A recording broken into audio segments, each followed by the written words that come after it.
Anda kembali bersama kami dalam program Special Insurance Forum 2026 bersama saya Syarifah Rahma dan pemirsa untuk mengulas outlook perkembangan industri perasuransian dan racikan proteksi yang ideal bagi masyarakat. Saat ini sudah hadir di studio CNBC Indonesia Ketua Umum Dewan Asuransi Indonesia atau DAI Julius Bayangkara. Selamat siang Pak Julius, apa kabar? Baik. Terima kasih waktunya bersama dengan CNBC Indonesia, Pak Julius. Mungkin kita update terlebih dahulu begitu ya untuk perkembangan industri asuransi, utamanya di awal tahun 2026, begitu pertimbangan ataupun juga evaluasi dari DAI sendiri seperti apa sih untuk keseluruhan industri asuransi saat ini? 2026 memang ada banyak concern sih sebenarnya. Memang 2025 baik teman-teman bilang memang tahun yang penuh tantangan. Ya, saya selalu bilang secara geopolitik pun ada sekitar 5 peperangan di dunia gitu kan. Terus ada isu-isu tarif, perang dagang dan segala macam. Plus ada bencana alam di Indonesia, pelemahan ya nilai tukar di Indonesia dan segala macam. Memang tapi alhamdulillah puji Tuhan kita bisa lewati lah tahun 2026. Nah, 2025. Nah, 2026 ini kita lihat ada milestone, ada beberapa hal sih memang yang jadi kita mesti lihat. Pertama memang saya sih melihat bahwa gini, kita ada berapa target sebenarnya. Misalnya pencapaian modal, kemudian saran yang harus kita segera capai dengan target-target yang ditentukan, diminta soalnya sama kawan-kawan baik itu di OJK maupun industri sendiri sudah sampaikan. Nah, hal-hal seperti ini yang menurut saya jadi challenge buat kita saat ini. Tetapi saya percaya gini Pak Babu, kita saat ini sudah mulai shifting nih, upayanya adalah supaya kita mulai kasih sesuatu yang berkualitas. Jadi bukan cuma besar-besar aja, tetapi yang lebih dalam, kurang lebih seperti itu. Dan makanya kita melihat tuntutan soal kenaikan modal misalnya, kemudian adanya sertifikasi dan segala macam yang saat ini sudah di-apply. Nah itu yang membuat kita meyakini bahwa oke, it's time buat kita tetap melayani Indonesia dengan banyak, tetapi dengan kualitas yang mulai diperbaiki pelan-pelan untuk lebih baik.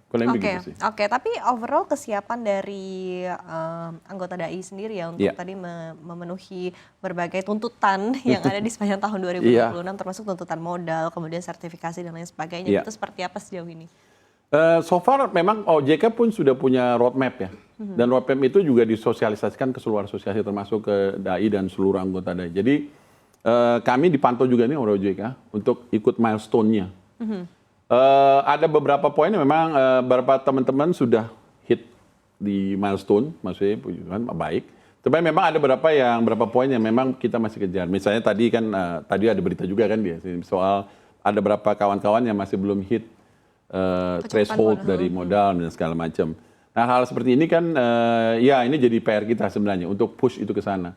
Memang again ini kan soal modal, Bapak Ibu semua pada tahu lah. Modal itu kan berbicara soal prospek ya, gitu kan.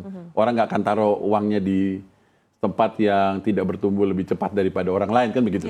Gitu. Nah ini yang makanya kita coba membangun nih trust gitu. Jadi trust itu bukan soal dari konsumen aja, tapi dari pemegang saham juga. Jadi bahwa layaklah ada pendanaan masuk ke kita karena kita punya prospek yang sangat baik. Kurang lebih seperti itu dan ini PR kita memang Pak Babi. Oke. Tantangan lain Pak Julius mungkin dari sisi di front end ya hubungan dengan nasabah, dengan masyarakat, gitu ya berkaitan dengan produk asuransi, kemudian juga mungkin di back end juga berkaitan dengan nilai investasi, bagaimana investasi ini ditaruh di tengah market yang cukup bergejolak begitu. Nah ini tantangannya seperti apa? Apa begitu yang betul-betul dirasakan baik dari sisi di depan nasabah begitu maupun juga di sisi di belakang yang tidak dilihat oleh nasabah? Jadi kita melihat ada berapa poin sih, kurang lebih 4 ya. 4 poin yang kita lihat. Pertama memang kita harus memperkuat literasi. Ini soal ke depan ke masyarakat. Literasi memang masyarakat kita kan, ini contoh yang jelas ya, ada produk, misalnya Pak Edi gitu. Di persepsinya yang salah. Produknya sih ya begitu sama aja produknya. Cuman persepsinya bahwa itu tabungan, itu ada investasi. Bukan, itu kan asuransi yang ada tabungannya, ada investasinya. Ini persepsi-persepsinya. Jadi itu kan soal literasi sebenarnya. Gitu. Jadi orang membeli cuma literasi. Jadi pertama memang literasi harus minta bantuan juga. Nggak mungkin cuma industri perasuransian. Jadi ada banyak. Makanya saya sampaikan bahwa industri asuransi siap bekerja sama Oke. dengan perbankan kah, dengan fintech, dengan apapun kita mau untuk membangun ini, pemahaman ini dengan rumah sakit, dokter segala macam. Kemudian kita juga poin kedua adalah kita juga minta nih bantuan dari OJK supaya ada harmonisasi. Oke. Gitu dengan kadang-kadang aturan ya, contoh misalnya ada aturan undang-undang sudah mewajibkan misalnya Pak TJH tanggung jawab hukum kendaraan bermotor. Kan saat ini belum nih karena masih ada tunggu harmonisasi dari yang sebelah lainnya gitu. Oke. Jadi, nah kasus-kasus seperti ini kan yang kita butuhkan. Kemudian kompetensi SDM tentunya ya. Nah ini yang tadi saya sampaikan jadi sertifikasi. Sekarang udah makin ketat ini. Bisa nggak jadi rektur itu orang kalau nggak ada sertifikasinya gitu. Jadi, nah yang terakhir yang saya rasa sangat penting adalah kita coba bangun ekosistem nih Bu. Maksudnya will be no point industri kita ini bangun orang yang bagus, punya modal yang bagus. Tapi memang secara ekosistem kita selalu kalah. Contoh ya misalnya, kita tadi puterin investasi, tapi memang bukan kita yang salah ya, memang pasarnya lagi secara ekosistem tidak mendukung. Nah kan susah buat kita, jadi kita investasi tidak naik gitu segala macam. Nah, hal-hal seperti ini ya, jadi penguatan ekosistem, ya kalau penguatan ekosistem, kami tadi sampaikan lagi, kami siap bekerja sama dengan regulator, dengan industri yang lain. Intinya, karena kami percaya Pak, kalau ekosistem kan gini, satu sub ekosistem jatuh, yang lain kena nih. Iya. Kita ada juga efek, akan kena gitu. berantainya, Iya, begitu itu ya. sih Bu. Baik, tapi dari sisi investasi sendiri begitu ya, tantangan yang dirasakan begitu dari, apalagi tadi balik lagi kan market kita saat ini juga tengah fluktuatif ya, utamanya di sepanjang tahun 2026 begitu. Nah ini seperti apa mungkin evaluasi dari sisi investasi sendiri untuk industri asuransi?